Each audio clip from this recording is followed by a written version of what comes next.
정부가 지난달 내놓은 부동산 안정화 대책 이후 서울 강남의 집값 상승세는 눈에 띄게 주춤해졌습니다. 하지만 부동산 대책이 발표될 때마다 이런 현상이 감지된 터라 과연 이 현상이 집값 안정화로 이어질지 아니면 잠시 눈치를 보는 건지 당장은 알 수가 없습니다.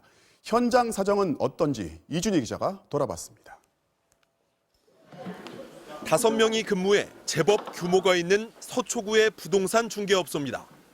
지난달만 해도 하루 200통씩 걸려오던 전화가 오늘은 오후 4시가 되도록 20통 왔습니다. 알겠습니다. 그나마도 기다리던 전화가 아닙니다.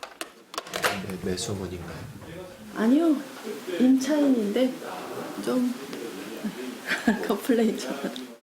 지은 지 4년도 안 된 20억대 아파트가 최근 2억 5천만 원 하락하는 등 서울 서초구는 7개월 만에 상승을 멈췄습니다. 거래도 멈췄습니다. 한 달 사이에도 2, 3억이 올라가고 이런 시장이었는데 12월 16일 대책 발표되고 나가지고는 시장이 완전히 멈추었죠. 많이 힘들죠. 그래서 이제 생존의 문제를 생각해야 될 상황입니다.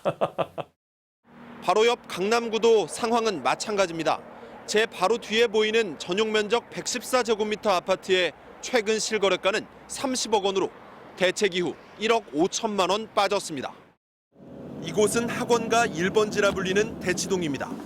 중개업소에선 재작년 9.13 대책 때보다 더 얼어붙었다는 말이 나왔습니다.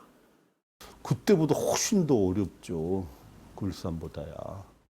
특히 다음 주부터 고가주택 소유자 전세자금 대출이 금지돼 학원가를 찾아 대치동에 전세를 사는 이른바 대전살이가 봉쇄되는 만큼 매매뿐 아니라 전세 시장도 변화를 피할 수 없습니다.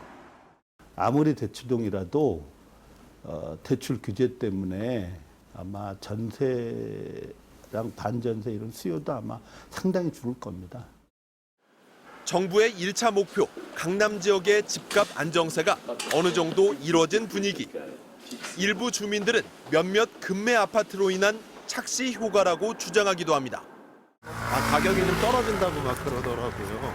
떨어지는 건데. 떨어지진 않아요? 예. 한국은행이 금리를 더 내릴 가능성도 여전히 있어 갈 곳을 못 찾은 유동자금이 언제든 강남 부동산 시장으로 다시 유입될 수 있다는 점.